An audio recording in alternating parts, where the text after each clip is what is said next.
En 1511, sur la côte basse et humide où le Jiangsu se défait en marais avant de devenir mer, un enfant vient au monde dans un empire qui se croit immobile. La dynastie Ming a des murs, des rites, des examens, des sceaux rouges et des registres. Elle a des greniers à grains, des digues, des canaux. Elle a aussi, tout au bord, une frange d'eau grise qui n'obéit pas aux édits. Là, l'horizon n'est pas une ligne nette, mais une buée salée. Et la frontière entre terre et mer se déplace chaque saison, au rythme des crues, des typhons, des bancs de sable qui naissent et meurent en une nuit. C'est dans cette zone mouvante que grandit Yangtze. On ne le voit pas encore, évidemment. On voit d'abord le décor qui le fabrique. Des villages serrés derrière des levées de terre, des toits bas, des jarres de saumure, des filets qui sèchent sur des perches, des jonques de pêche au ventre rond goudronnés à la hâte.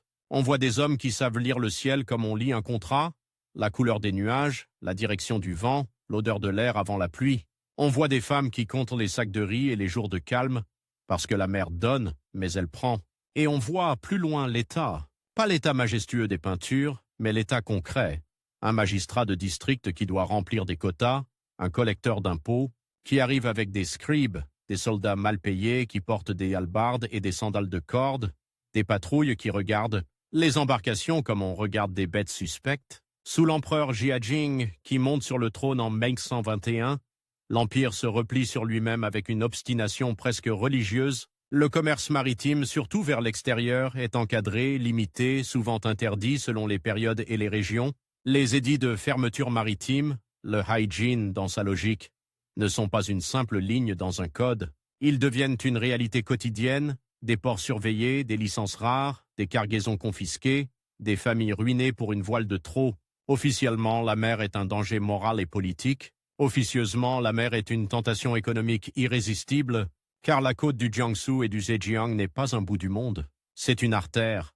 Les estuaires, les chenaux, les îles basses, les criques invisibles à marée haute forment un labyrinthe parfait pour faire circuler ce que l'administration veut immobiliser. Sel, soie, coton, céramique, cuivre, soufre, bois, huile, poissons séchés, et surtout l'argent, ce métal qui au XVIe siècle devient le sang de l'économie Ming.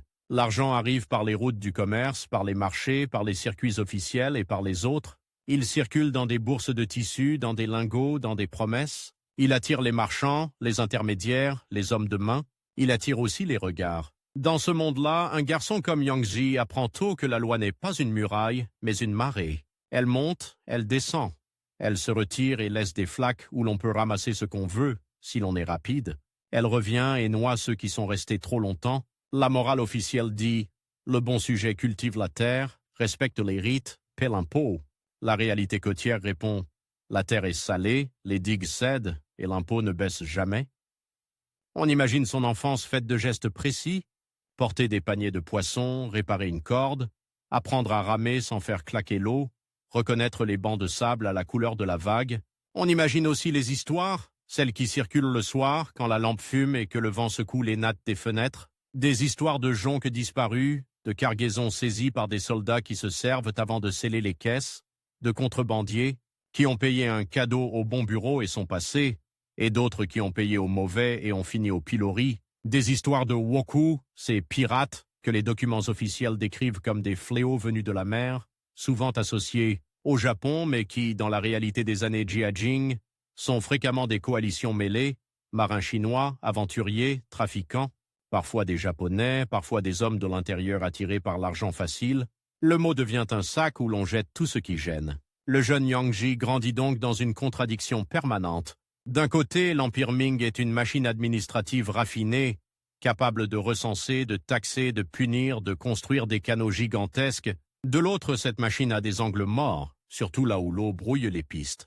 Les estuaires sont des couloirs, les canaux sont des routes, les digues sont des frontières. Et les frontières, quand elles sont faites de boue, se franchissent. Dans les années 1120 et 1130, la pression augmente. Les interdictions maritimes, les contrôles, les campagnes ponctuelles contre la contrebande ne font pas disparaître le commerce. Elles le déplacent. Elles le rendent plus cher. Elles le rendent plus violent. Quand une activité devient illégale mais reste nécessaire, elle attire ceux qui savent organiser le risque. Et l'organisation du risque sur mer demande des hommes capables de commander, de négocier, de frapper. Yangtze n'est pas encore un chef. Il est d'abord un homme des marges, formé par les marges. Il apprend les routes d'eau comme d'autres apprennent les routes de montagne. Il apprend que l'information vaut autant qu'une lame, savoir quel poste de contrôle est corrompu, quel magistrat vient d'être remplacé, quelle garnison n'a pas été payée, quel village a une réserve de riz, quel marchand cherche à écouler une cargaison sans poser de questions. Il apprend aussi que la mer n'est pas un espace vide, c'est un territoire avec ses règles, ses alliances, ses rivalités. La côte du Zhejiang, avec ses archipels et ses baies, est un terrain idéal pour les réseaux semi-clandestins. Les jonques peuvent se cacher derrière une île, attendre la nuit, entrer dans un chenal à marée montante, ressortir à l'aube. Les cargaisons peuvent être transbordées d'un bateau à l'autre, comme on passe une bourse de main en main dans une foule.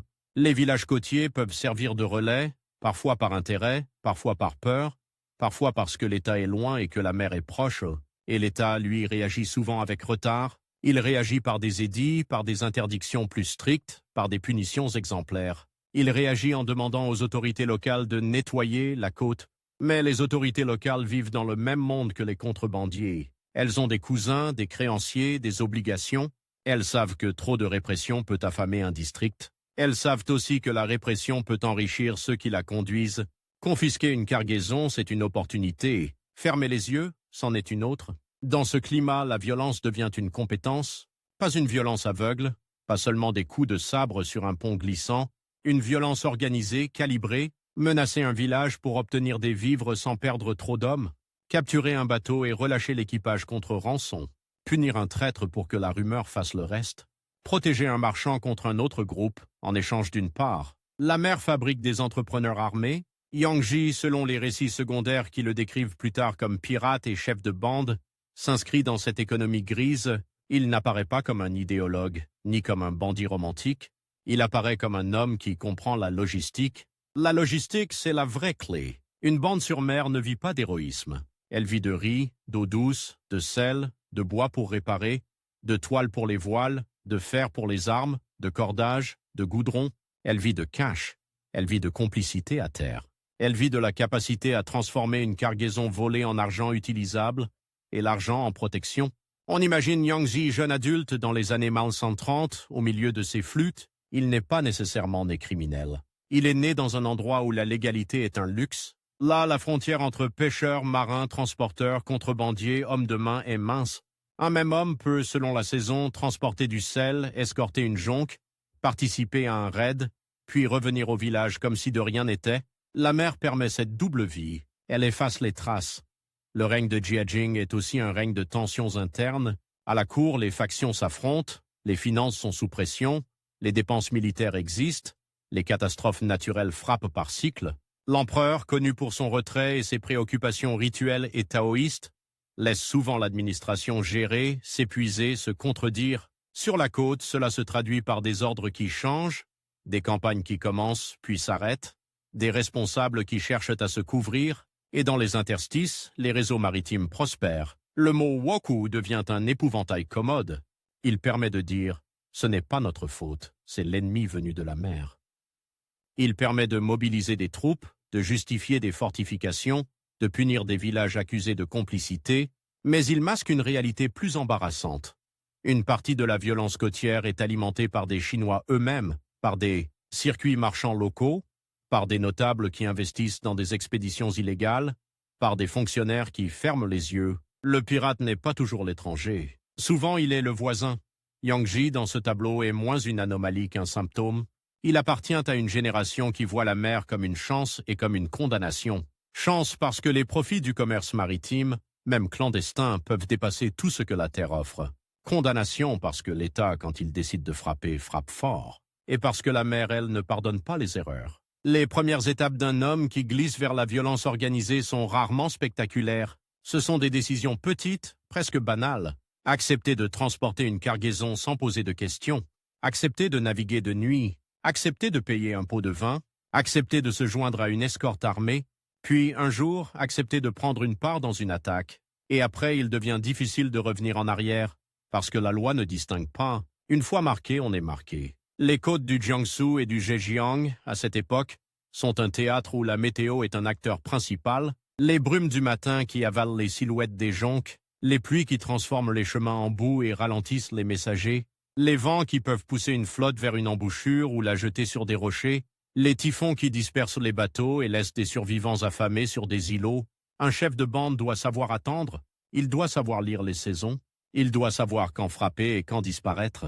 Et disparaître, c'est l'art suprême. Disparaître dans un estuaire, là où l'eau douce et l'eau salée se mélangent, là où les roseaux cachent un bateau, là où les canaux secondaires mènent à des villages qui ne figurent pas toujours clairement sur les cartes administratives. Disparaître dans la foule des ports, où les dockers, les porteurs, les bateliers se ressemblent, où un homme peut changer de nom comme il change de veste. Disparaître grâce à l'argent qui achète des silences. Yang Ju apprend aussi la psychologie de la côte. Les villages ne sont pas seulement des victimes, ils sont des acteurs. Certains haïssent les bandes maritimes parce qu'elles pillent et enlèvent, d'autres les tolèrent parce qu'elles apportent des marchandises interdites, parce qu'elles paient bien, parce qu'elles protègent contre d'autres bandes. D'autres encore sont coincés, pris entre la peur des pirates et la peur des autorités. Car aider un groupe illégal, c'est risquer la punition collective, mais refuser, c'est risquer l'incendie. Dans les années -140, la situation se durcit, les raids dits Wokou s'intensifient sur certaines portions de la côte. Les autorités Ming sous pression cherchent des responsables, elles renforcent les patrouilles, elles construisent ou réparent des fortifications, elles tentent de coordonner des forces terrestres et navales, mais la coordination est difficile. Les soldats de terre ne sont pas des marins. Les marins locaux peuvent être liés au réseau qu'ils sont censés combattre. Les budgets manquent, la corruption ronge, et chaque échec nourrit la panique. C'est dans ce climat que des hommes comme Yang Ji peuvent passer du statut de participant à celui de meneur. Le passage se fait souvent par la compétence, savoir naviguer vite, savoir choisir une cible rentable, savoir éviter les pièges, savoir négocier une rançon sans déclencher une vendetta, savoir maintenir la discipline à bord, parce qu'une bande indisciplinée se détruit elle-même. Sur une jonque, l'espace est étroit, les rancunes y sont dangereuses. Un chef doit être à la fois distributeur de butin et juge, il doit punir sans provoquer la mutinerie, il doit récompenser sans se ruiner. Le chef aussi doit gérer l'image. Dans un monde où la rumeur voyage plus vite que les documents, la réputation est une arme. Être connu comme impitoyable peut éviter des combats inutiles. Un village paye plus vite, un marchand cède plus vite, mais être connu comme trop cruel peut pousser les autorités à mobiliser davantage et pousser les villages à résister jusqu'au bout. Il faut donc doser, la brutalité comme signal, la clémence comme investissement. C'est un calcul froid. Yang Zi, tel qu'il est présenté dans certaines sources secondaires, est précisément ce type de figure, pragmatique, calculateur, enraciné dans des réseaux, pas un loup solitaire. Un homme qui comprend que la mer n'est pas seulement un espace de pillage, mais un espace de circulation, et que contrôler la circulation, même temporairement, vaut plus que voler au hasard. On peut presque sentir l'odeur des cales. Bois humide, poissons, huile, sueur, fumée de lampe. On peut entendre le grincement des cordages, le choc sourd des vagues contre la coque, les ordres lancés dans le vent. On peut voir les mains calleuses qui tirent sur les avirons, les yeux plissés qui scrutent la côte. Et, à terre, on peut voir les marchés où l'on écoule discrètement des marchandises, les arrière-boutiques où l'on compte l'argent, les maisons de thé où l'on échange des informations sous couvert de banalité. Le commerce clandestin a ses spécialistes. Il y a ceux qui financent, souvent des marchands qui ne veulent pas se salir les mains mais qui veulent les profits. Il y a ceux qui transportent. Il y a ceux qui protègent. Il y a ceux qui falsifient des documents, qui obtiennent des sceaux, qui connaissent les horaires des patrouilles. Il y a ceux qui, dans l'administration, acceptent des cadeaux pour détourner le regard. Et il y a ceux qui, comme Yang Zi, se tiennent au centre de la toile, là où l'on doit être à la fois marin, chef, négociateur et homme de guerre. Ce qui rend la période Jiajing si explosive, c'est que l'État Ming, en criminalisant une partie du commerce maritime, crée une catégorie d'hommes qui n'ont plus intérêt à la légalité. Une fois qu'on a franchi la ligne recule. On ne cherche plus à être toléré, on cherche à être intouchable. Et pour être intouchable, il faut des bateaux, des armes, des hommes, des caches, des alliés. Il faut une petite souveraineté flottante. Yang Ju se forme dans cette école. Une école sans livres, mais avec des cartes mentales. Une école où l'on apprend que la marée est un calendrier, que la brume est un rideau, que la nuit est une alliée, que le silence est une monnaie. Une école où l'on apprend aussi que l'État, même lent, finit par apprendre, qu'un magistrat humilié écrit des rapports, qu'un général ambitieux demande des renforts, qu'un réseau trop visible attire la lame. Dans les villages, on parle des campagnes de répression comme on parle des tempêtes. Elles arrivent, elles repartent, elles laissent des ruines. Les autorités peuvent imposer des déplacements forcés, brûler des bateaux, punir des familles. Elles peuvent aussi recruter des milices locales, armer des paysans, promettre des récompenses pour des informations. Cela crée une atmosphère de suspicion. Qui parle à qui nourrit qui a vu une jonque passer la nuit dernière? Les estuaires deviennent des couloirs d'ombre où chaque lanterne peut être un signal. Yang Ji, dans cette atmosphère, doit apprendre à compartimenter, ne pas tout dire à tout le monde, utiliser des intermédiaires, changer de mouillage, ne pas rester trop longtemps au même endroit, et surtout maintenir le flux de vivres, car une bande affamée devient incontrôlable. Elle pille sans stratégie, elle attire l'attention, elle se fait encercler. On comprend alors pourquoi la mer et la terre sont indissociables.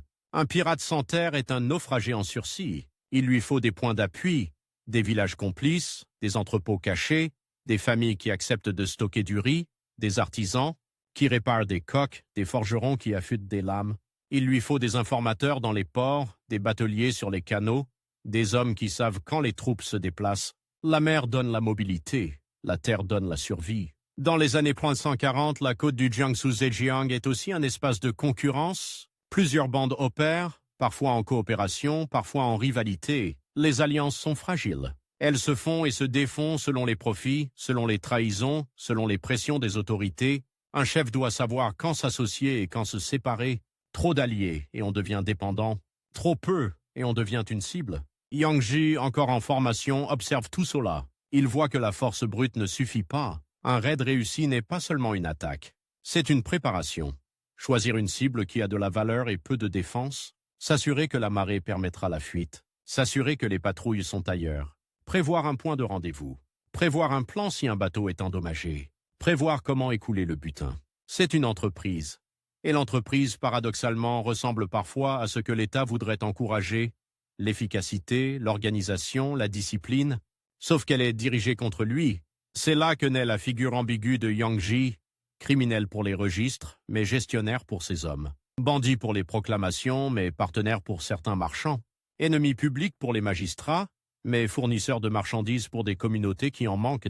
Le jeune homme, né en 1511, arrive à l'âge mûr au moment où la côte s'embrase. Il a vu les édits se succéder, il a vu les contrôles se renforcer, il a vu des hommes pendus pour moins que ce que d'autres font chaque semaine avec la bénédiction tacite d'un bureau. Il a vu la loi devenir un instrument de sélection. Ceux qui ont des relations s'en sortent, ceux qui n'en ont pas tombent. Et il a compris une chose simple, brutale. Dans ce monde, la sécurité ne vient pas de l'obéissance. Elle vient de la capacité à se rendre indispensable ou dangereux. La mer, elle, continue de respirer. Elle monte, elle descend. Elle efface les traces de pas sur la vase. Elle avale les cadavres. Elle recrache des planches. Elle porte des jonques chargées de riz et de soie et des jonques chargées d'hommes armés. Elle ne fait pas la différence. La différence, c'est l'étiquette que l'État colle ensuite. À la fin de cette première période de sa vie, Yang Ji n'est pas encore la figure que les récits postérieurs appelleront envahisseur de Nankin. Il est encore un homme façonné par les estuaires, par les canaux, par les digues. Un homme qui a appris que l'autorité se dissout dans la brume, que les frontières sont des conventions et que la richesse, sur cette côte, se gagne rarement avec des mains propres. Il avance dans un monde où chaque décision ferme une porte et en ouvre une autre, mais où, peu à peu, les portes de retour se verrouillent, et pendant que l'administration Ming rédige des rapports, que les magistrats se renvoient de la responsabilité, que les édits s'empilent, comme des planches mal clouées, la côte continue de produire ses propres chefs. Des chefs nés de la contradiction. Des chefs qui savent que la mer n'est pas seulement un espace à conquérir, mais un espace à exploiter, à négocier, à contrôler. Yang Ji est de cela. Pas encore une légende, déjà une conséquence. Déjà un nom qui, dans certains ports, commence à circuler à voix basse, comme un avertissement ou comme une promesse. Le nom circule d'abord comme circulent les noms sur une côte où l'on ne possède rien tout à fait, pas même la terre ferme. Il passe de bouche en bouche dans les maisons de thé qui sentent le charbon humide, dans les arrière-cours où l'on sale le poisson, sur les quais où les porteurs jurent en cadence sous le poids des ballots. Yang Ji. Pas encore un drapeau, pas encore une menace officielle. Plutôt une signature, un bruit de pas sur une planche, un homme qu'on a vu une nuit, puis plus rien. Ce qui change au tournant des années 1540, ce n'est pas seulement l'audace des bandes maritimes, c'est l'épaisseur du monde qui les nourrit. Les interdictions, les contrôles, les saisies, les inspections, qui ressemblent à des extorsions, tout cela ne tarit pas la mer. Ça la rend plus chère, plus nerveuse, plus rentable. Et quand une activité devient rentable au point de justifier le risque, elle attire des gens qui savent compter, des gens qui savent organiser, des gens qui savent faire peur sans perdre de temps. Sur la côte du Jiangsu et du Zhejiang, l'argent n'est pas une abstraction. Il a un poids, une couleur, une odeur presque métallique quand on ouvre une bourse trop longtemps fermée. Il se transforme en riz, en toile, en fer, en sel. Il se transforme en homme. Un homme qui a faim se loue. Un homme qui a des dettes se loue. Un homme qui a déjà franchi la ligne se loue plus cher, parce qu'il n'a plus de retour possible. Et Yang Ji, à mesure qu'il vieillit, comprend que la mer n'est pas un champ de bataille permanent, c'est une chaîne d'approvisionnement. Celui qui contrôle les nœuds contrôle le reste. Un nœud ici, ce n'est pas une forteresse de pierre, c'est une crique qui n'apparaît pas sur les cartes officielles. Un chenal qu'on ne peut prendre qu'à marée montante, quand l'eau recouvre les bancs de sable comme une main qui efface une écriture. Un village derrière une digue, avec un petit temple, 2 entrepôts, et un chef de lignage qui sait exactement combien de sacs de riz il peut perdre sans que le magistrat s'en aperçoive.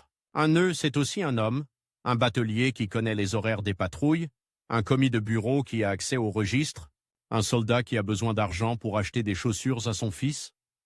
La montée en puissance de Yang Ji ressemble moins à une épopée qu'à une prise de contrôle progressive de ses nœuds.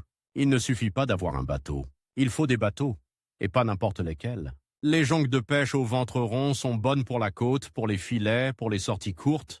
Pour frapper et disparaître, il faut des coques capables d'encaisser, des voiles qu'on peut réduire vite, des avirons pour manœuvrer quand le vent tombe. Il faut des embarcations plus petites aussi, des sampans rapides, des bateaux de liaison qui filent dans les roseaux et portent les messages, les vivres, les hommes. Et puis il faut des armes, pas seulement des sabres, des lances, des arcs, des arbalètes, des boucliers de rotin, parfois des armes à feu rudimentaires quand on peut en obtenir, parce que le XVIe siècle chinois n'est pas un monde sans poudre. La poudre existe, elle circule, elle se vole, elle s'achète. Elle est dangereuse à stocker dans une cale humide, mais elle change la manière de se battre. Un coup de feu, même imprécis, c'est un choc psychologique. C'est un bruit qui fait croire à une force plus grande qu'elle ne l'est. La discipline devient alors la vraie frontière entre une bande et une flotte. Une bande, c'est des hommes qui se rassemblent pour un coup puis se dispersent. Une flotte, même petite, c'est une structure. Des tours de garde, des règles de partage, des sanctions, des signaux. Sur mer, on ne crie pas n'importe comment. On utilise des lanternes, des drapeaux, des coups de gong étouffés. On apprend à parler avec la nuit. Yang Ji, dans les récits qui le peignent en chef pragmatique, n'est pas l'homme qui se jette le premier à l'abordage pour la gloire. Il est celui qui s'assure que l'abordage aura lieu au bon endroit, au bon moment, avec la bonne cible. Il écoute. Il paie pour savoir. Il récompense l'informateur plus sûrement que le guerrier fanfaron, parce qu'un renseignement évite une bataille, et une bataille coûte des hommes, donc coûte de l'argent, donc coûte du pouvoir. Les cibles au début ne sont pas forcément les grandes villes, ce sont les points faibles, les jonques marchandes qui longent la côte, chargées de coton, de soie, de sel, de céramique, de bois, les convois qui transportent des taxes en nature, du grain, des rouleaux de tissu, parfois de l'argent, les entrepôts isolés, les marchés saisonniers.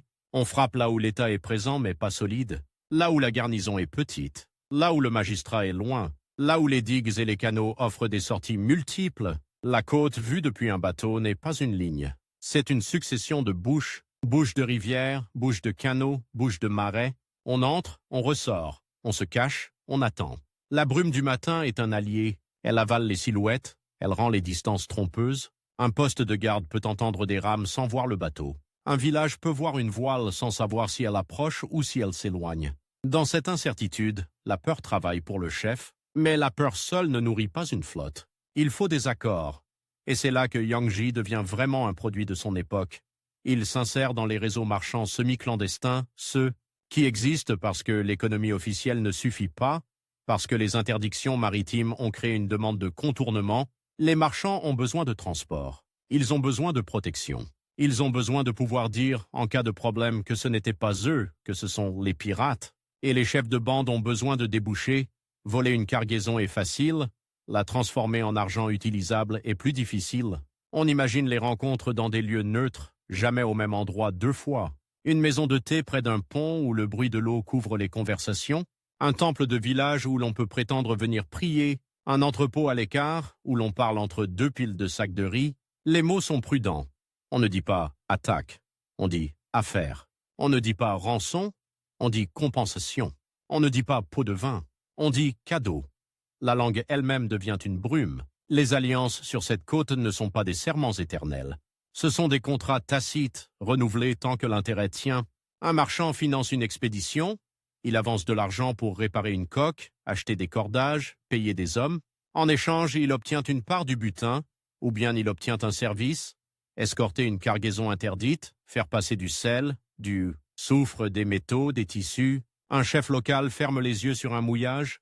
En échange, il reçoit une part, ou bien il reçoit une protection contre une bande rivale. Un fonctionnaire subalterne détourne le regard.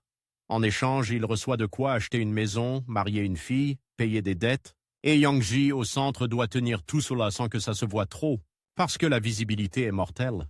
Plus une bande devient prospère, plus elle attire les jalousies. Les jalousies des rivaux qui veulent la même crique, le même chenal, le même réseau de revente. Les jalousies des notables qui craignent que la violence ne fasse fuir les marchés. Les jalousies des autorités qui ont besoin d'un nom à punir pour prouver qu'elles agissent. La concurrence entre bandes est une guerre silencieuse. Pas toujours des batailles rangées, souvent des coups de couteau dans l'ombre. Un informateur acheté, un dépôt de vivres brûlé, un bateau saboté au mouillage, une cheville retirée, une corde coupée, un homme capturé et interrogé jusqu'à ce qu'il parle, et quand il ne parle pas seulement de route, il parle de noms. Les noms sont des armes. Pour survivre, Yang Ji doit donc faire deux choses à la fois, s'étendre et se protéger. S'étendre parce qu'une bande qui stagne devient une proie, se protéger parce qu'une bande qui s'étend trop vite se fissure. Les hommes veulent leur part, les lieutenants veulent leur autonomie, les jeunes veulent prouver leur courage. Les vieux veulent rentrer au village avec assez d'argent pour acheter une rizière et disparaître, et le chef, lui, doit maintenir la tension juste. Assez de risques pour gagner, pas assez pour se faire écraser. Le partage du butin est un rituel, il se fait à l'abri, dans une crique, sur une île basse, parfois dans un entrepôt à terre. On compte, on pèse, on discute, on se méfie. Un chef qui triche perd sa bande. Un chef qui donne trop s'appauvrit et perd sa capacité à acheter des loyautés. Il faut donc une règle, même si elle est brutale. Une part pour le bateau, une part pour les hommes, une part pour les blessés, une part pour les familles des morts, une part pour les informateurs, une part pour les cadeaux à terre, et une part plus grande pour le centre, pour Yang Ji, parce que c'est lui qui tient la toile. La toile, justement, s'étend vers l'intérieur, parce que la côte du Jiangsu et du Zhejiang n'est pas seulement une façade maritime, elle est connectée au Grand Canal, aux rivières, au marché de l'arrière-pays. Les canaux sont des routes plus sûres que les chemins, surtout quand la pluie transforme tout en bourbier. Un bateau peut porter plus qu'une charrette. Un bateau peut passer la nuit. Un bateau peut s'arrêter dans un village et repartir avant l'aube. Et là, la frontière entre mer et terre devient presque une plaisanterie. On est toujours sur l'eau, toujours dans un couloir où l'autorité se dilue. C'est ainsi que des bandes maritimes peuvent frapper plus loin qu'on ne l'imagine. Elles ne restent pas au large. Elles remontent. Elles glissent dans les estuaires, puis dans les canaux. Elles apparaissent là où on ne les attend pas. Et chaque fois qu'elles le font, elles prouvent une chose humiliante pour l'État. Ces murs et ces registres sont conçus pour une géographie stable, pas pour un labyrinthe liquide. La réputation de Yang Ji se construit sur cette mobilité. On raconte qu'il surgit, qu'il frappe, qu'il disparaît. On raconte qu'il sait choisir les moments où les patrouilles sont ailleurs. On raconte qu'il a des yeux dans les bureaux. On raconte qu'il paie bien ceux qui se taisent et qu'il punit sans hésiter ceux qui parlent. La rumeur sur la côte est une monnaie. Elle peut protéger. Un village préfère payer vite plutôt que de tester la vérité. Elle peut aussi attirer des jeunes hommes, sans terre, sans avenir, entendent parler d'un chef qui distribue l'argent, et ils viennent, mais plus il attire, plus il doit nourrir. Nourrir, au sens littéral. Le riz est la base. Sans riz, pas d'homme. Sans homme, pas de rame. Sans rame, pas de fuite. Le riz sur une côte où les digues cèdent et où les récoltes peuvent être salées par une tempête est une obsession. Les bandes maritimes ne vivent pas seulement de pillage, elles vivent de stockage. Elles créent des réserves. Elles cachent des sacs dans des granges, dans des temples, dans des maisons complices. Elles achètent du riz sur les marchés avec de l'argent volé, ce qui est une ironie parfaite. Le butin revient dans l'économie locale. Il nourrit les mêmes villages que l'État prétend protéger, et l'État, lui, voit surtout les incendies, les morts, les humiliations. Les rapports administratifs parlent de bandits de mer, de woku, de fléaux. Ils décrivent des attaques, des villages pillés, des postes de garde débordés. Ils demandent des renforts, ils demandent des budgets, ils demandent des têtes. Mais sur le terrain, les magistrats savent que la situation est plus trouble. Ils savent que certains notables jouent double jeu. Ils savent que des milices locales, censées défendre, peuvent aussi négocier. Ils savent que la répression brutale peut pousser des villages entiers dans la complicité, par peur ou par intérêt. Alors on voit apparaître une autre couche de violence, la violence administrative. Les enquêtes, les arrestations, les interrogatoires, les punitions collectives. Un village accusé d'avoir nourri une bande peut être frappé, ses bateaux brûlés, ses hommes enrôlés de force, ses chefs humiliés, et cette violence-là, au lieu de couper les réseaux, peut parfois les renforcer. Elle crée des rancunes, elle crée des dettes, elle crée des hommes qui n'ont plus rien à perdre. Yang Ji, dans ce contexte, n'a pas besoin de se présenter comme un rebelle politique pour devenir, de fait, un adversaire de l'ordre Ming. Il suffit qu'il survive, il suffit qu'il prospère. Chaque raid réussi est une démonstration. L'État n'est pas partout. Chaque rançon payée est une confession.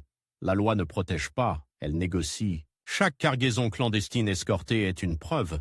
L'économie réelle passe par les marges. On peut imaginer une scène typique, répétée 100 fois sous des formes différentes. Une jonque marchande, lourde, lente, chargée jusqu'à la ligne de flottaison.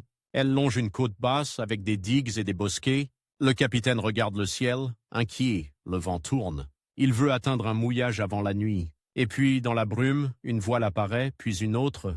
Des bateaux plus légers, plus rapides. Ils ne viennent pas de face, ils viennent de côté, comme des chiens qui encerclent. Un coup de gong, des cris. Le capitaine comprend. Il peut tenter de fuir, mais sa jonque est trop lourde. Il peut tenter de se battre, mais ses hommes sont des marins, pas des soldats. Alors il négocie, il jette une corde. On approche, on monte à bord. On ne tue pas forcément. On prend ce qui est le plus facile à transporter, l'argent, les objets de valeur, parfois une partie de la cargaison. On laisse assez pour que le bateau puisse rentrer, parce qu'un bateau qui rentre raconte l'histoire, et l'histoire, elle travaille pour le chef. La rançon, elle, est un art, trop élevé, et la victime préfère se battre ou appeler l'armée, trop basse, et on perd du temps pour peu. Il faut connaître la valeur d'un homme, la valeur d'un marchand, la valeur d'un fils de notable. Il faut savoir qui peut payer vite. Il faut savoir qui a des relations. Il faut savoir qui, s'il est humilié, fera pression sur les autorités pour une répression massive. Là encore, le calcul. Toujours le calcul. Et puis, il y a les points de passage, les embouchures, les canaux, les digues. Contrôler un point de passage, même quelques jours, c'est comme lever un péage. On ne pille pas seulement, on taxe. On laisse passer certains, on bloque d'autres. On protège un convoi contre une bande rivale et on se fait payer pour cette protection. La piraterie devient une forme de gouvernement temporaire, un gouvernement sans papier, sans sceau, mais avec des lames et des rames. C'est ainsi que Yang Ji, progressivement, cesse d'être un simple participant. Il devient un organisateur. Il choisit des lieutenants. Il délègue. Un homme pour les vivres, un homme pour les armes, un homme pour les contacts à terre, un homme pour les signaux et la navigation. Il crée une hiérarchie parce qu'une hiérarchie réduit le chaos. Et le chaos sur mer tue. Mais la hiérarchie crée aussi des ambitions. Un lieutenant qui commande un bateau peut se croire chef. Un homme qui contrôle un dépôt de riz peut se croire indispensable. Un intermédiaire à terre peut se croire intouchable parce qu'il connaît trop de noms. La bande devient un organisme vivant avec ses organes, ses maladies, ses fièvres, et Yang Ji doit être médecin autant que capitaine. Il doit sentir les tensions avant qu'elles n'explosent. Il doit parfois frapper un proche pour sauver l'ensemble. Il doit parfois pardonner une faute pour éviter une fracture. La justice ici n'est pas morale, elle est fonctionnelle. Les alliances avec des chefs locaux, des notables, des réseaux marchands sont particulièrement dangereuses. Elles apportent des vivres, des informations, des débouchés. Elles apportent aussi des chaînes. Un notable qui a investi dans une expédition illégale peut exiger des retours. Un marchand peut menacer de dénoncer s'il n'est pas servi. Un chef de village peut jouer double jeu, promettre un mouillage et prévenir la garnison. Et l'État, de son côté, apprend à utiliser ses faiblesses. Il promet des amnisties, des récompenses, des postes. À ceux qui livrent des informations, il transforme la côte en marché de la trahison. On sent alors le temps se resserrer, même si personne ne le dit à voix haute. Les années Jiajing tardives approchent, et avec elles une intensification des campagnes anti-piraterie. Les autorités commencent à comprendre que la mer ne se contrôle pas seulement avec des édits. Elles renforcent les fortifications côtières, elles organisent des patrouilles plus régulières, elles tentent de coordonner les districts, de partager les renseignements, elles recrutent des hommes qui savent se battre sur l'eau, ou du moins elles essayent. Elles cherchent des spécialistes, et chaque amélioration, même petite, réduit l'espace de manœuvre des bandes. Yang Ji répond comme répond un homme qui a bâti sa puissance sur la mobilité. Il bouge plus, il change de mouillage, il diversifie ses routes, il frappe là où la défense est encore molle. Il évite les combats inutiles. Il investit davantage dans l'information. Un poste de garde renforcé n'est pas un mur, c'est un coût supplémentaire. On peut le contourner, on peut le corrompre, on peut le frapper de nuit. On peut aussi attendre qu'il se relâche, parce que les soldats ont faim, parce que la paix tarde, parce que l'ennui est un poison. La météo, encore, reste un allié et un ennemi. Un typhon peut disperser une flotte, briser des mâts, noyer des hommes, mais il peut aussi clouer les patrouilles au port, rendre les routes impraticables, isoler des villages. Après une tempête, les digues sont fragiles, les greniers sont humides, les gens sont épuisés. C'est un moment où une bande peut obtenir des vivres plus facilement, par la menace ou par l'achat. La catastrophe naturelle devient une opportunité logistique. C'est cynique, c'est réel. Dans les ports, la vie continue avec une normalité trompeuse. Les marchés s'ouvrent à l'aube. On vend du poisson, des légumes, des tissus, on entend des rumeurs. Une bande a été vue près de telle île. Un poste a été attaqué. Un magistrat a été remplacé. Les gens apprennent à vivre avec cette violence comme on vit avec la pluie. On s'abrite, on attend, on reprend. Et dans cette normalité, les réseaux de Yangji se fondent. Un homme peut être porteur le jour et messager la nuit. Une femme peut vendre du tofu et cacher des pièces d'argent dans un pot. Un enfant peut courir avec un message sans comprendre qu'il transporte une décision de vie ou de mort. La réputation de Yangji à ce stade n'est pas seulement celle d'un pillard. C'est celle d'un homme qui tient une portion de côte, qui peut faire passer une cargaison, qui peut faire disparaître un homme, qui peut faire payer un village. Et cette réputation attire aussi des demandes paradoxales. Des marchands viennent chercher sa protection contre d'autres bandes. Des villages viennent négocier une sorte de paix privée, payés régulièrement pour ne pas être attaqués. Des chefs locaux, pris entre l'État et la mer, viennent chercher un arrangement. Mieux vaut un accord avec un chef connu qu'une guerre permanente avec des inconnus. C'est là que la ligne entre criminels et entrepreneurs maritimes devient presque indécente. Parce que ce que fait Yangji ressemble dans sa mécanique à ce que ferait une autorité: sécuriser des routes, lever des taxes, punir les infractions, protéger des alliés, sauf que tout cela se fait sans légitimité officielle et contre l'ordre proclamé, et l'État en face se retrouve dans une position humiliante. Il doit combattre non seulement des bateaux, mais une économie parallèle qui rend service à ceux qu'il gouverne. Les raids majeurs, ceux qui donnent vraiment de la notoriété, ne sont pas forcément les plus sanglants, ce sont ceux qui montrent une capacité de coordination. Plusieurs bateaux qui frappent en même temps. Une diversion sur un point de la côte pendant qu'on remonte un canal ailleurs. Une attaque rapide sur un dépôt suivie d'une disparition dans les marais avant que les troupes ne puissent se rassembler. Ce genre d'opération exige des hommes entraînés, des signaux, des horaires, une connaissance fine des marées. Et quand cela réussit, la rumeur grossit. On ne parle plus d'une bande. On parle d'une force. Les autorités locales, elles, oscillent entre deux réflexes. Le premier, punir, faire des exemples. Arrêter des suspects, parfois au hasard, pour montrer qu'on agit. Le second, négocier en secret, parce qu'on sait qu'on ne peut pas tout contrôler. Et cette oscillation crée un espace où Yangji peut jouer. Un magistrat qui veut des résultats peut accepter qu'on lui livre un rival, un bouc émissaire, en échange d'un répit. Un officier peut accepter un cadeau pour détourner une patrouille. Un chef de milice peut accepter de fermer les yeux sur un transbordement. Tout cela n'est pas écrit. Tout cela se fait dans les interstices, dans les silences, mais chaque silence a un prix. Plus Yangji s'appuie sur des complicités, plus il devient vulnérable à leur retournement. Un homme corrompu peut être corrompu par un autre. Un village complice peut être terrorisé par l'armée. Un marchand partenaire peut être ruiné et chercher à se sauver en dénonçant « La toile qui soutient le chef est aussi une toile qui peut l'étrangler ». Alors Yangji renforce ce qu'il peut renforcer, la loyauté interne. Il distribue. Il protège les familles de ses hommes quand il le peut. Il punit les vols internes, parce qu'un homme qui vole son camarade est plus dangereux qu'un soldat Ming. Il impose des règles sur l'alcool avant une opération, sur le bruit à bord, sur la garde de nuit. Ce sont des détails, mais sur mer, les détails sont la différence entre une fuite et un massacre. On imagine aussi la fatigue. La mer use. Le sel mange la peau. L'humidité pourrit les cordages. Les nuits sans sommeil rendent les hommes nerveux. Les blessures s'infectent. Les maladies circulent dans l'espace clos des bateaux. Un chef doit gérer cela aussi, trouver des herbes, des guérisseurs, des moments de repos.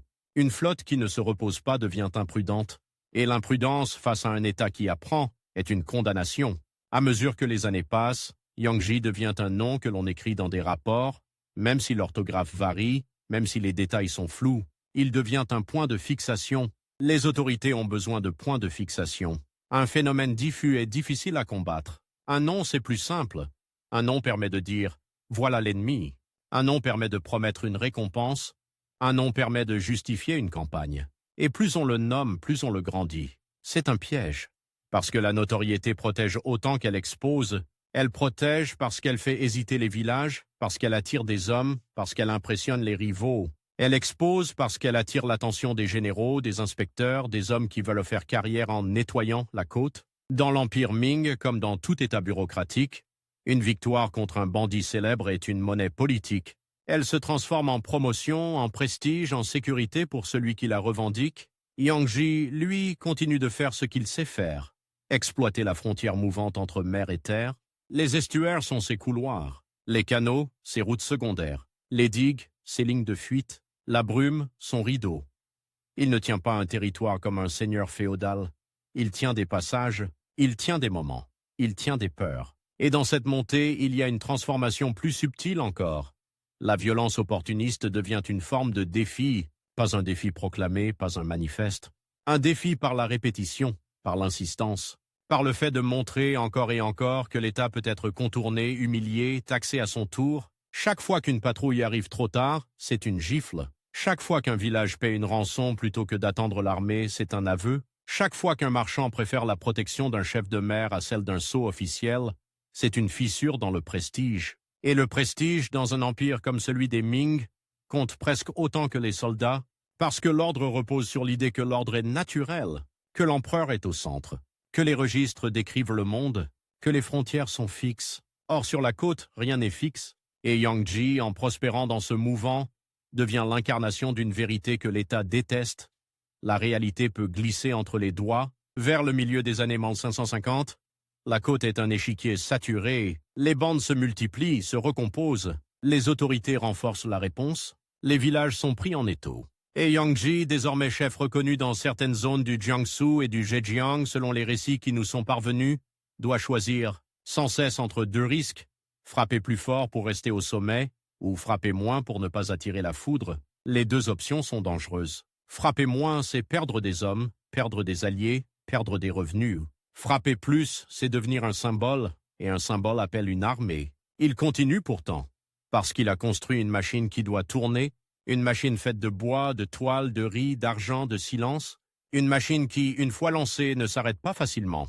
Les hommes attendent leur part, les marchands attendent leur service, les villages attendent au moins une prévisibilité. Si l'on paie, on n'est pas brûlé. Si l'on obéit, on n'est pas tué. C'est une paix de bandits, mais c'est une paix quand même. Et dans un monde instable, même une paix sale peut sembler préférable au chaos. Et pendant que cette machine tourne, quelque chose se prépare, presque inévitablement. Quand on contrôle des passages, on finit par toucher aux routes qui mènent vers les symboles. Quand on remonte les estuaires, on finit par approcher des villes dont le nom pèse plus lourd que leurs murs. Quand on vit de la brume et des canaux, on finit par croiser les artères qui nourrissent le cœur. Yang Ji n'a pas besoin de rêver de grandeur pour se retrouver, un jour, trop près d'un lieu que l'Empire considère comme intouchable. La mer, elle, continue de monter et de descendre, indifférente. Les jonques glissent, les lanternes s'allument, les rames entrent dans l'eau sans éclabousser. Et sur les quais, dans les bureaux, dans les garnisons, on commence à comprendre que ce nom-là ne disparaîtra pas avec une simple patrouille, pas avec un édit, pas avec une menace écrite à l'encre noire. Il faudra autre chose. Il faudra couper les vivres, couper les informations, couper les complicités. Il faudra apprendre à se battre dans le labyrinthe liquide, mais pour l'instant, Yang Ji est encore dans son élément, entre mer et terre, là où l'autorité se dissout, là où la richesse circule et là où un homme, s'il sait compter, s'il sait frapper, s'il sait disparaître, peut devenir plus qu'un criminel, une puissance locale, une ombre organisée, un péage vivant sur les routes d'eau. Et cette puissance, à force de s'étendre, finit toujours par frôler ce que l'Empire a de plus sensible, le prestige, le centre, la ville qu'on n'ose pas menacer. Jusqu'au jour où la brume ne suffit plus à cacher ce qui approche, Nankin n'est pas seulement une ville. C'est une idée en briques grises, une idée posée sur l'eau et sur la mémoire. Ancienne capitale, ventre administratif, vitrine de la dynastie, avec ses murailles qui semblent avoir été tirées d'un seul bloc de montagne, ses portes comme des gorges, ces tours de guet qui regardent loin, et derrière, un monde de bureaux, de sceaux, de registres, de greniers, de temples, de marchés, de bateaux amarrés en rang serré sur des berges, où la boue colle aux semelles, On peut vivre toute une vie sur la côte sans jamais voir Nankin, et pourtant sentir son poids, parce que Nankin, c'est le nœud terrestre d'un empire qui se veut ordonné, c'est l'endroit où l'eau du Grand Canal cesse d'être seulement une route et devient une artère officielle, surveillée, comptée, taxée, racontée dans des rapports. C'est là que les cargaisons de grains destinés au nord prennent une valeur politique, là que les retards deviennent des crimes, là que les rumeurs deviennent des dossiers. Alors quand, dans les récits postérieurs, on colle à Yangji l'étiquette d'envahisseur de Nankin, ce n'est pas une simple précision géographique, c'est une escalade symbolique. C'est dire, l'homme des brumes a osé s'approcher du cœur, l'homme des estuaires a touché la grande artère. L'homme qu'on traitait de bandit a fait trembler, ne serait-ce qu'un instant, une ville qui incarne la dignité Ming. Mais comment une bande née de criques et de chenaux peut-elle se retrouver associée à Nankin, qui n'est pas un port de pirates, mais une forteresse de prestige? La réponse se trouve dans la géographie liquide, celle que les cartes officielles simplifient et que les bateliers connaissent par le corps. Entre la mer et Nankin, il n'y a pas une frontière nette, il y a une succession de bouches, de bras, de canaux, de lacs, de digues, de portes d'écluses, de villages qui vivent du passage. On peut entrer par une rivière comme on entre par une ruelle. On peut remonter sans avoir l'impression de pénétrer dans un territoire ennemi, parce que l'eau, elle, ne change pas de couleur. Quand on franchit une limite administrative, et puis il y a le Grand Canal. Ce ruban d'eau, entretenu, dragué, réparé, surveillé, qui relie le sud productif au nord politique, le grain y circule comme le sang. Les bateaux de transport, lourds, lents, chargés de sacs, avancent au rythme des alleurs, des perches, des écluses. Ils s'arrêtent, ils repartent. Ils attendent des autorisations, ils attendent des marées intérieures, si l'on peut dire, ces moments où le trafic se densifie, où les convois se regroupent, où les gardes se relâchent parce qu'ils voient passer trop de coqs pour tout contrôler. Pour un chef comme Yangji qui a appris à penser en termes de nœuds et de flux, le canal n'est pas un mur, c'est une promesse. Une promesse de butin, bien sûr, mais surtout une promesse d'effet. Parce que frapper un village côtier, c'est une douleur locale. Frapper une route du grain, c'est une douleur qui remonte jusqu'aux bureaux, et les bureaux, eux, savent faire du bruit. On imagine la préparation, non pas comme une grande proclamation, mais comme une série de décisions prises à voix basse, dans une maison de thé où l'on sert un alcool de riz trop fort, dans un entrepôt où l'odeur du chanvre et du poisson séché se mélange, sur une jonque à l'encre, la nuit, quand les lanternes sont couvertes d'un tissu pour ne pas porter au loin. Les hommes de Yangji ne parlent pas de Nankin comme d'un trophée. Ils parlent de route, de poste, de patrouille, de jours favorables. Ils parlent de la hauteur de l'eau, de la vitesse du courant, des endroits où l'on peut se cacher si l'on est poursuivi, des villages où l'on peut acheter du riz sans poser de questions, des familles qui ont déjà reçu de l'argent et qui, par peur ou par intérêt, ne dénonceront pas, et surtout, ils parlent d'information, parce que l'information dans ce monde est plus précieuse qu'un sabre, savoir quand un convoi part, savoir quel officier est de service, savoir quel poste a reçu des renforts et lequel n'a que des hommes fatigués, savoir quel magistrat veut faire du zèle et lequel préfère éviter un scandale, savoir même quel jour une porte de ville est encombrée par un marché, par une cérémonie, par une inspection, et que l'attention se disperse. La rumeur, elle, précède toujours l'action. Sur les berges, on commence à entendre des phrases qui ne disent rien et qui disent tout. On a vu des voiles inhabituels, des hommes étrangers au village ont acheté du riz en grande quantité, un batelier a disparu, un poste a demandé des flèches supplémentaires. Les gens qui vivent de l'eau ont un instinct. Quand les autorités s'agitent, c'est qu'il y a une ombre dans le courant. Dans les bureaux, cette ombre devient un dossier. Les rapports s'empilent. Les caractères tracés à l'encre noire décrivent des choses qui, sur le terrain, sont mouvantes. Bandits, pirates, woku.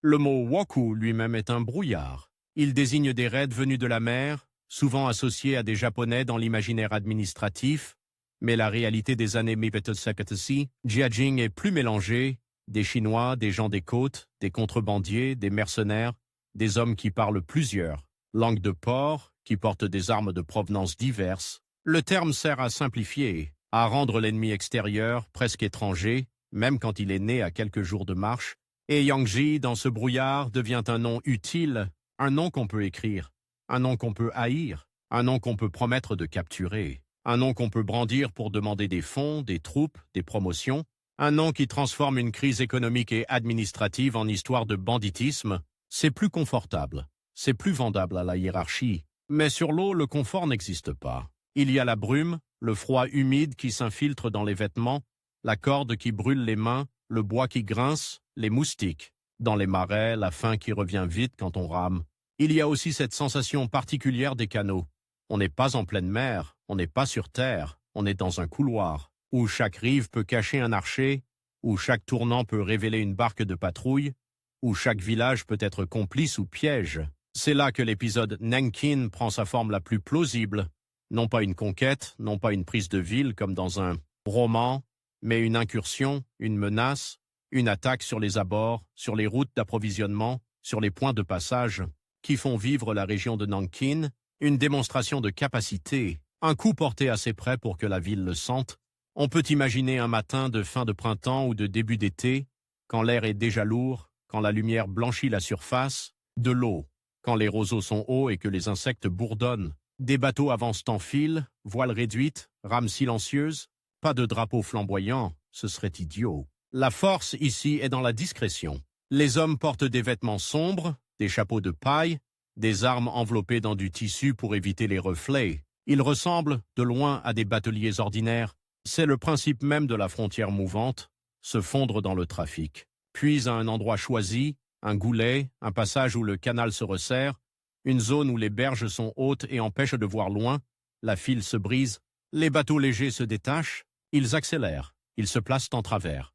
Un gong étouffé, un signal de lanterne, même en plein jour, un tissu levé puis abaissé, et soudain le convoi qui croyait être dans un espace administré comprend qu'il est dans un espace privé, un espace où la loi est tenue par des mains calleuses. Les transporteurs de grains ne sont pas des guerriers. Ils ont des perches, des couteaux de travail, parfois quelques lances pour la forme. Ils ont surtout une mission, livrer, et la mission dans un empire est une chaîne. Si un maillon casse, on cherche qui a cassé. Alors ils hésitent, ils crient, ils tentent de parlementer, ils proposent de payer, ils proposent de donner une partie de la cargaison.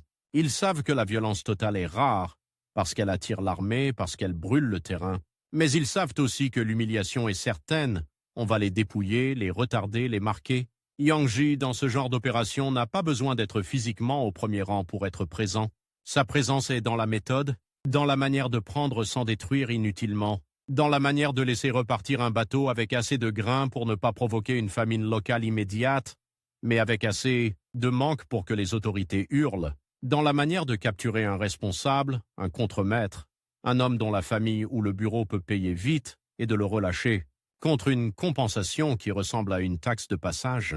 Et quand cela se produit à proximité de Nankin, même si ce n'est qu'à quelques dizaines de kilomètres, même si ce n'est qu'un poste avancé, même si ce n'est qu'un bourg de la région, l'effet est disproportionné parce que Nankin vit de l'idée que ses routes sont sûres, que ses greniers sont protégés, que ses murailles ne sont pas seulement des pierres, mais une promesse. La panique dans une grande ville n'est pas toujours un cri, c'est un changement de rythme. Les portes se ferment plus tôt, les patrouilles doublent, les bateaux sont inspectés plus longtemps. Les marchés voient monter les prix du riz, parce que la rumeur suffit à faire thésauriser. Les notables envoient leurs familles à l'intérieur des murs ou chez des parents. Les temples reçoivent plus d'offrandes, parce que quand l'État vacille, on se tourne vers les dieux. Les auberges se remplissent de gens qui attendent des nouvelles. Les conteurs dans les maisons de thé adaptent leurs histoires. Ils ajoutent un bandit de mer qui ose défier la grande ville parce que le public veut mettre un visage sur l'angoisse. Dans les bureaux, c'est pire. Parce que la panique bureaucratique a une odeur, celle du papier froissé, de l'encre qui sèche trop vite, des seaux qu'on presse avec une colère froide. On convoque, on interroge, on accuse, on cherche des responsables. Un officier de poste est soupçonné d'avoir dormi. Un chef de milice est soupçonné d'avoir été acheté. Un batelier est soupçonné d'avoir guidé les bandits. Et comme il faut des coupables, on en fabrique. La violence administrative se met en marche. Arrestations, bastonnades, confiscations. On brûle des bateaux, suspects. On interdit des marchés. On impose des contrôles qui étranglent encore plus le commerce légal, donc qui nourrissent encore plus le commerce clandestin. Cercle parfait, cercle cruel. Et Yang Ji, lui, devient plus qu'un voleur. Il devient un affront. Parce que l'affront, dans un empire de rites et de hiérarchie, est une matière politique. On peut tolérer des bandits dans les marais, on peut tolérer des contrebandiers dans les criques, on peut même tolérer, en secret, des arrangements. Mais on ne tolère pas que l'ombre s'approche trop près de la lumière officielle. C'est là que naît ou que se fixe cette formule envahisseur de Nankin. Elle a quelque chose d'exagéré, presque théâtral, Et c'est précisément pour cela qu'elle fonctionne. Elle transforme une incursion en invasion, une menace en sacrilège. Elle permet de mobiliser, elle permet de justifier, elle permet de dire aux supérieurs, regardez, ce n'est plus une affaire de police locale, c'est une affaire d'État. Et quand une affaire devient affaire d'État, les méthodes changent. On ne se contente plus de courir après des bateaux, on cherche à couper la respiration même de la bande. On cherche les dépôts de riz, les ateliers où l'on répare les coques, les forges où l'on fabrique des pointes de lance, les maisons où l'on cache la poudre, les intermédiaires qui transforment le butin en argent propre, les scribes qui falsifient des papiers de passage, les bateliers qui connaissent les horaires, les femmes qui portent des messages dans des paniers de légumes, les enfants qui courent sans être remarqués. Le renseignement devient une arme, et l'État Ming, dans ces années, apprend à s'en servir avec une brutalité méthodique. On promet des amnisties à ceux qui se rendent, on promet des récompenses à ceux qui dénoncent, on promet des postes à ceux qui livrent un chef, on joue sur la peur des familles, on joue sur la fatigue, on joue sur l'avidité, on transforme les rivaux de Yang Ji en auxiliaires potentiels, on transforme ses alliés en suspects, on transforme la côte en un espace où chaque silence peut être acheté par quelqu'un d'autre. Pour Yang Ji, l'épisode associé à Nankin est donc un tournant dangereux, même s'il a été sur le moment un succès matériel, parce qu'il change la nature de la chasse.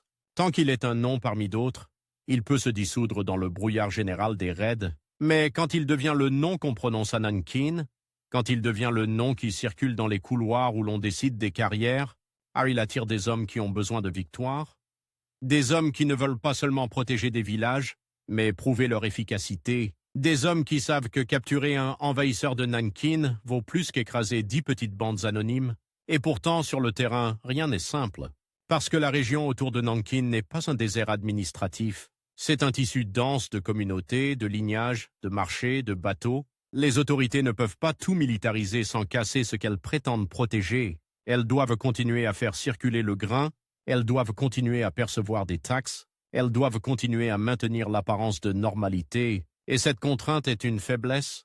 On ne peut pas fermer toutes les portes d'eau sans étouffer la ville. Yang Zi le sait, ou du moins il le sent. Il n'est pas un idéologue, il n'a pas besoin de discours. Il a une intuition de logisticien. Un système trop tendu casse. Un système trop contrôlé crée des angles morts.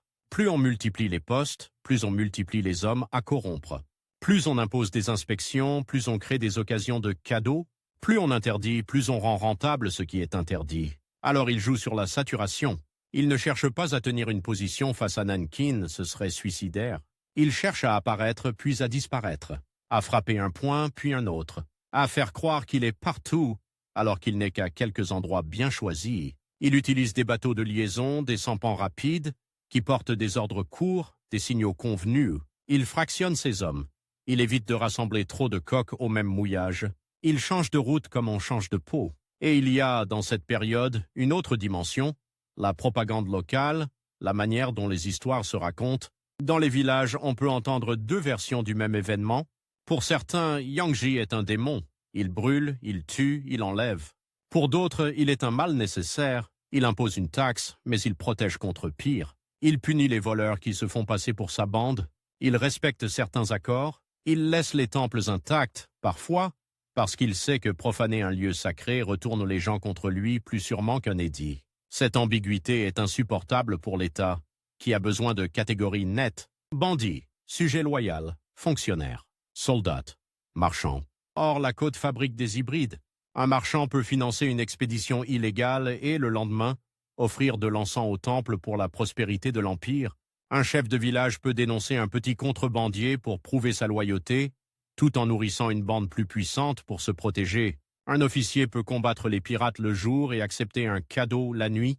Et dans ce monde, Yang Ji n'est pas une anomalie, il est une conséquence. L'épisode Nankin cristallise aussi une peur plus ancienne, celle de voir la violence maritime se transformer en violence intérieure. Les raids dits Wokou ne sont pas seulement des attaques sur la côte, ils montrent que la mer est une porte par laquelle entrent des marchandises interdites, des armes, des hommes, une porte par laquelle sortent des richesses sans passer par les taxes, une porte par laquelle l'autorité peut être contournée. Et si cette porte mène jusqu'aux abords de Nankin, alors plus aucune ville n'est vraiment intérieure. Dans les jours qui suivent une incursion ou une menace, les autorités réagissent souvent par des gestes visibles.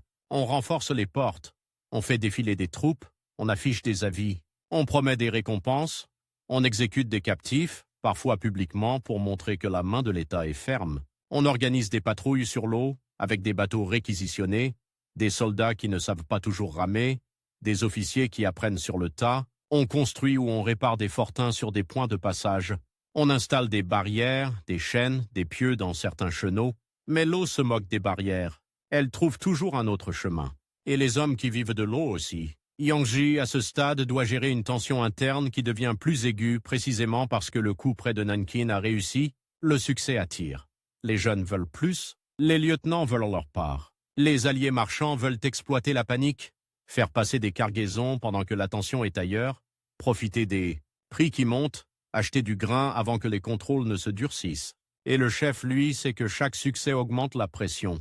Il sait que l'État ne peut pas laisser l'affront sans réponse. Il sait que la fenêtre se rétrécit, alors il devient encore plus calculateur. Il choisit des cibles qui nourrissent la machine sans provoquer une mobilisation totale.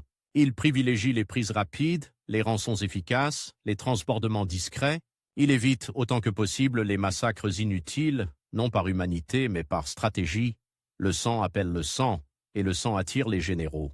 Il impose des règles plus strictes, il surveille ses propres hommes, il punit ceux qui boivent avant une opération, il punit ceux qui violent un accord de protection payé par un village, parce qu'un accord brisé détruit la crédibilité de la bande, et la crédibilité dans ce monde est une monnaie, mais la crédibilité a un revers, elle rend dépendant. Si un village paie pour être épargné, il attend d'être épargné. Si un marchand paie pour une escorte, il attend une escorte.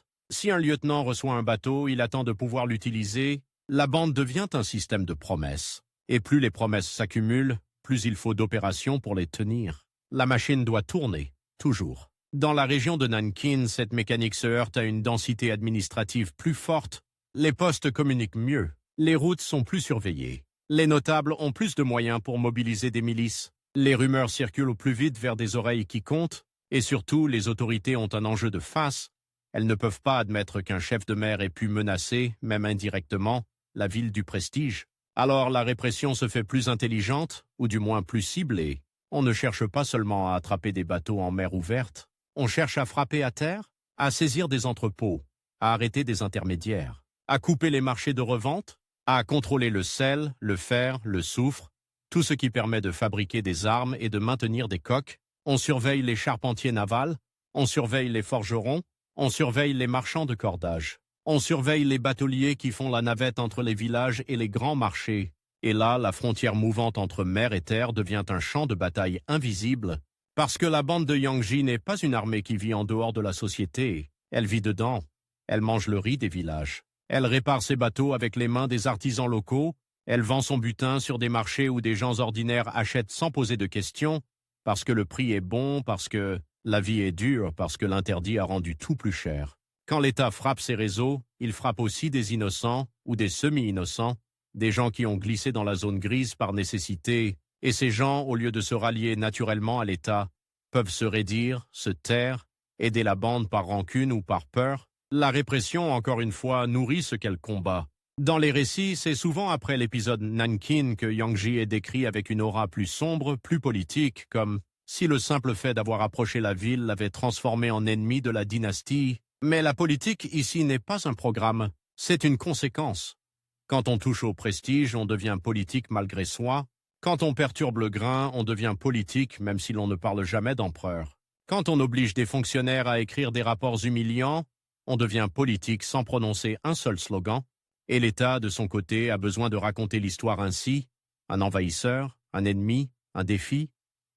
Parce que si l'on racontait la vérité nue, un système d'interdiction qui fabrique des contrebandiers qui deviennent des bandes armées qui deviennent des pouvoirs locaux, alors la faute ne serait pas seulement celle d'un homme, elle serait celle d'un ordre entier. Et ça, un empire ne le dit pas facilement.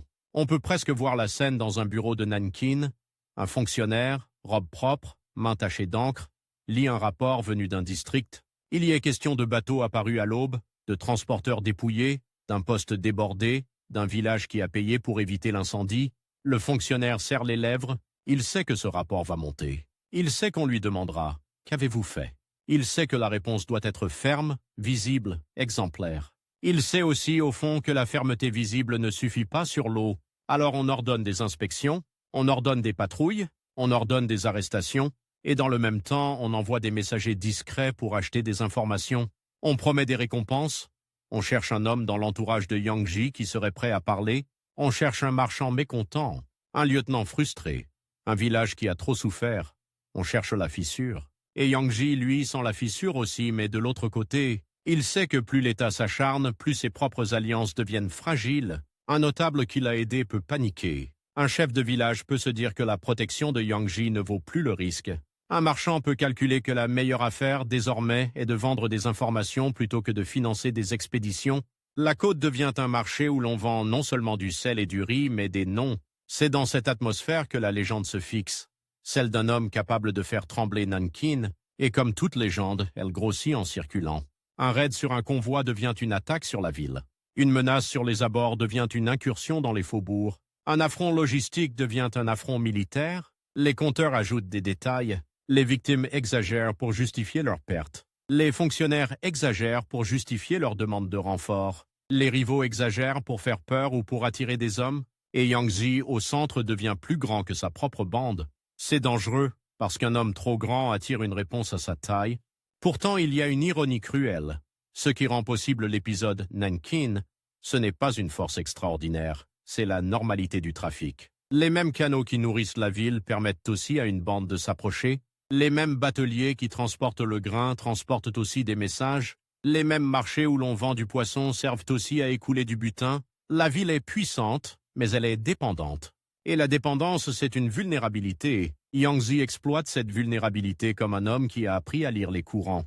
Il ne cherche pas à renverser l'empire. Il cherche à vivre de ses artères, à prélever, à négocier, à disparaître. Mais à force de prélever, à force de négocier, à force de disparaître, il oblige l'État à se transformer, il oblige l'État à apprendre la mer, à apprendre les canaux, à apprendre la corruption locale, à apprendre que la violence ne suffit pas sans logistique. Et c'est peut-être cela, le vrai choc avec le symbole. Pas seulement la peur dans Nankin, pas seulement les portes fermées plus tôt, pas seulement les rapports affolés. Le choc, c'est la prise de conscience que l'ennemi n'est pas un navire au large. L'ennemi est un réseau qui respire avec les villages, avec les marchés, avec les interdictions, avec les besoins. Après l'épisode associé à Nankin, la côte ne redevient pas calme. Elle devient plus tendue, plus surveillée, plus méfiante. Les patrouilles se multiplient, mais elles sont parfois maladroites. Les soldats, sur l'eau, ont le mal de mer. Ils ne connaissent pas les bancs de sable. Ils s'épuisent à ramer contre le courant. Les chefs de bande, eux, connaissent chaque détour. Ils savent où l'eau est, traîtresse. Ils savent où l'on peut tirer une jonque sur la vase et la cacher derrière des roseaux. Ils savent où l'on peut attendre que la marée change et que la poursuite s'échoue. Alors l'État compense par autre chose, par la coordination, par la fortification, par le renseignement, par la pression sur les communautés. Et cette pression, on la sent dans les détails.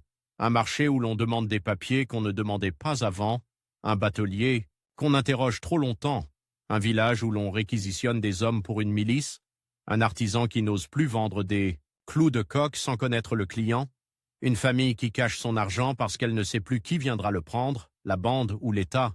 Yang Ji, dans ce monde qui se durcit, doit continuer à bouger, mais bouger devient plus coûteux. Chaque déplacement exige plus de silence, plus de complicité, plus de risques. Chaque opération exige plus de précision.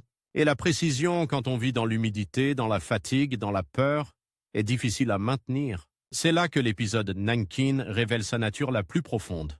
Ce n'est pas seulement un coup audacieux, c'est un point de non-retour. Après avoir frôlé le symbole, on ne redevient pas un simple bruit de pas sur une planche.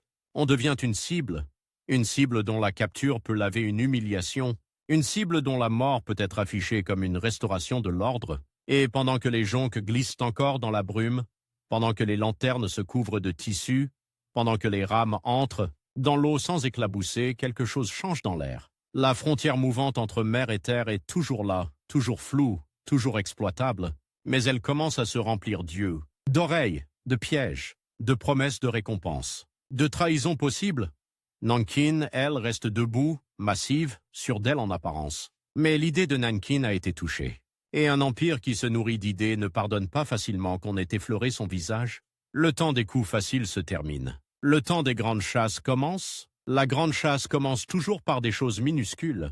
Pas par des tambours, pas par des bannières, pas par un général qui jure devant une carte, par un registre qu'on ouvre, par un nom qu'on recopie, par un sceau qu'on appose sur une autorisation de perquisition, par un messager qui part avant l'aube, manteau serré, lettre cachée dans une doublure, parce que sur les routes du Jiangnan, la lettre vaut parfois plus que la lame. Après l'ombre portée sur Nankin, l'administration Ming ne peut plus se contenter de colmater, elle doit prouver qu'elle sait mordre. Et mordre dans ce monde d'eau, ce n'est pas seulement envoyer des soldats sur des bateaux, c'est apprendre à respirer comme l'ennemi, à penser en termes de vivre, de cordage, de points d'ancrage, de marché, de famille, à comprendre que la jonque n'est que la partie visible d'un organisme qui vit à terre. On commence donc par serrer ce qui nourrit, le riz, le sel, le fer, le soufre, le chanvre pour les cordes, le bois pour les coques. Les Ming ont déjà des interdictions maritimes, des contrôles, des barrières administratives qui, sur le papier, devraient suffire à étouffer la contrebande. Mais sur le terrain, ces interdictions ont créé des habitudes, des routes parallèles, des complicités, des tarifs officieux. Alors on durcit. On multiplie les inspections, on exige des certificats de transport, on vérifie les cargaisons, sac par sac, au bord de l'eau, sous une pluie fine qui transforme les berges en savon, on retarde les convois. On immobilise des bateaux pour enquête, et chaque retard est une douleur économique, chaque douleur économique est une colère, et chaque colère est une occasion pour un chef de bande de se présenter comme solution. Yang Ji, lui, n'a pas le luxe de la colère. Il a le luxe plus rare de l'anticipation. Il sait que l'État, humilié près de Nankin, va chercher une victoire nette, une tête, un corps, un nom qu'on puisse afficher. Il sait aussi que l'État ne peut pas patrouiller partout, mais qu'il peut rendre la vie impossible à ceux qui aident. Alors il change de rythme. Il fractionne davantage. Il évite les rassemblements trop visibles. Il fait circuler ses ordres par des relais courts, des hommes qui ne connaissent qu'un segment de la route, comme dans ces réseaux, où l'on ne confie jamais toute la carte à une seule main. La mer à cette époque n'est pas un horizon romantique, c'est une usine. Une usine humide, bruyante, dangereuse. Les coques doivent être calfatées sans cesse, la fibre trempée, la résine chauffée, les planches ajustées, les voiles doivent être rapiécées, les cordages remplacés, les armes doivent être entretenues, la poudre gardée au sec, ce qui est presque une blague dans un monde où la brume colle aux sourcils, et tout cela coûte. Pas seulement en argent, en relations, en accès à des artisans, en silence acheté. C'est précisément là que l'étau se resserre. L'État comprend qu'il ne gagnera pas seulement en poursuivant des jonques, mais en affamant les ateliers. On surveille les charpentiers navals, on interroge les forgerons, on contrôle les ventes de clous, de goudron, de toiles. On impose des quotas, des déclarations, on menace, on promet. On fait ce que l'administration sait faire de mieux, transformer la vie quotidienne en une suite de permissions, et dans les villages, la peur change de visage. Avant, on craignait la bande, une nuit de cris, une porte enfoncée, une rançon, un incendie.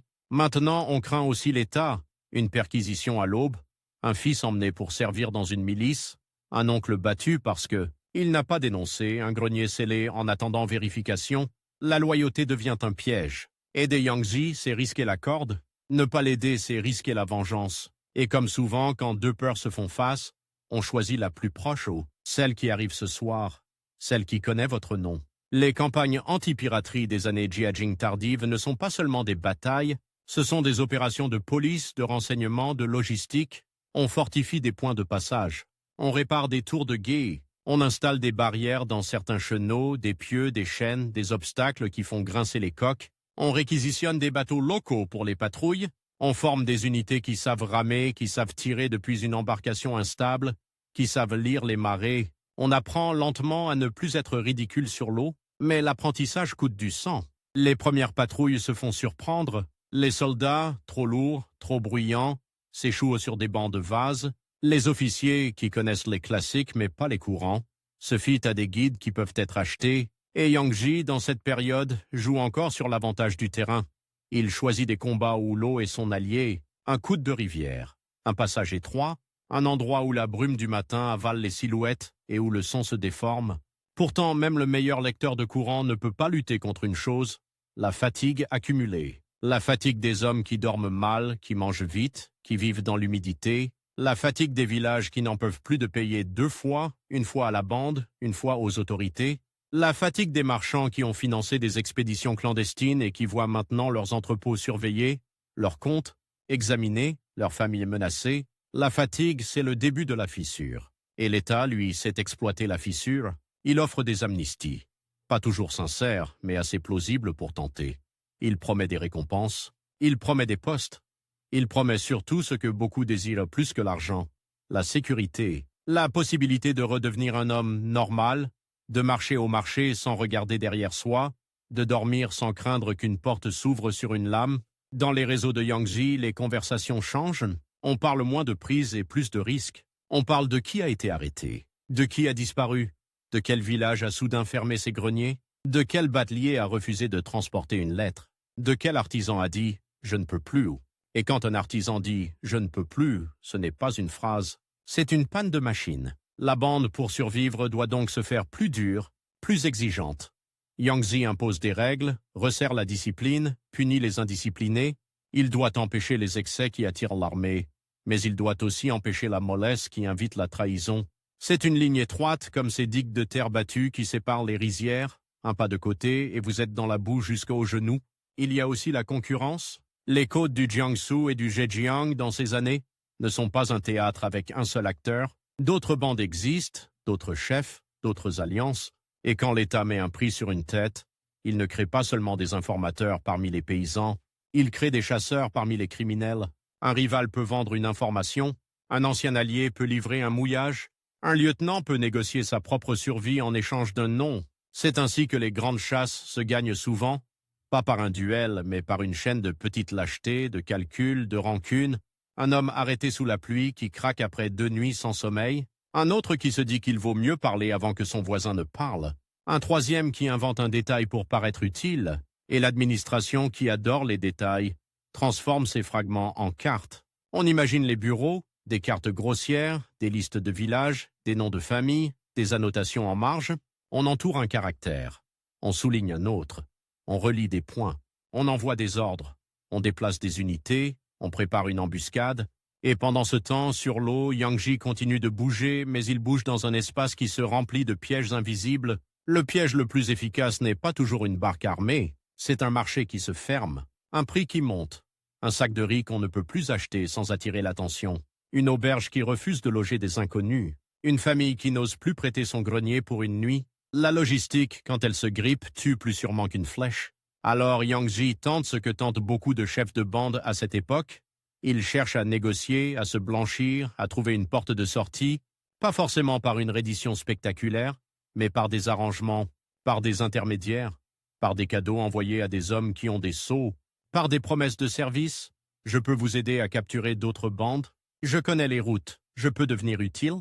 C'est une logique cynique, mais courante. L'État combat des hors-la-loi et, quand il le peut, il en recycle certains pour combattre d'autres hors-la-loi. La frontière entre répression et cooptation est aussi mouvante que celle entre mer et terre, sauf que Yangji porte désormais une étiquette trop lourde, envahisseur de Nankin. Même si l'épisode a été une incursion sur les abords, même si la réalité est plus grise, le mot a fait son travail. Il a transformé un chef de bande en symbole d'affront, et un symbole d'affront se recycle mal. On peut pardonner à un contrebandier utile, on pardonne plus difficilement à celui dont le nom a circulé dans les couloirs de la honte. À mesure que les années avancent vers 1161, la fenêtre se referme, les patrouilles deviennent plus régulières, les fortifications plus cohérentes, les communications entre districts s'améliorent, les autorités locales, qui autrefois pouvaient étouffer un incident pour éviter un scandale, sont maintenant obligées de signaler, de prouver leur zèle, parce que l'œil de Nankin et au-delà l'œil de la cour s'est posé sur la région. Le zèle devient une monnaie de carrière, et quand la carrière entre en jeu, la pitié se raréfie. Dans ce climat, une rupture interne suffit à faire basculer une bande ou un proche capturé, un lieutenant qui se sent sous-payé, un marchand qui a perdu trop d'argent et veut se venger, un village qui a été puni par l'État pour avoir payé la protection et qui décide, par désespoir, de livrer ce qu'il sait.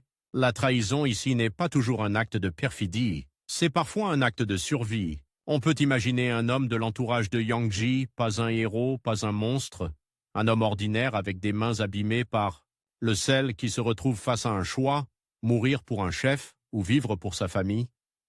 Les autorités savent opposer ce choix, elles savent aussi le rendre irréversible. Une fois qu'on a parlé, on ne peut plus revenir. On devient un outil, on devient un fantôme qui marche entre deux mondes, protégé par l'État mais méprisé par tous. Et soudain, les embuscades deviennent précises. On ne patrouille plus au hasard.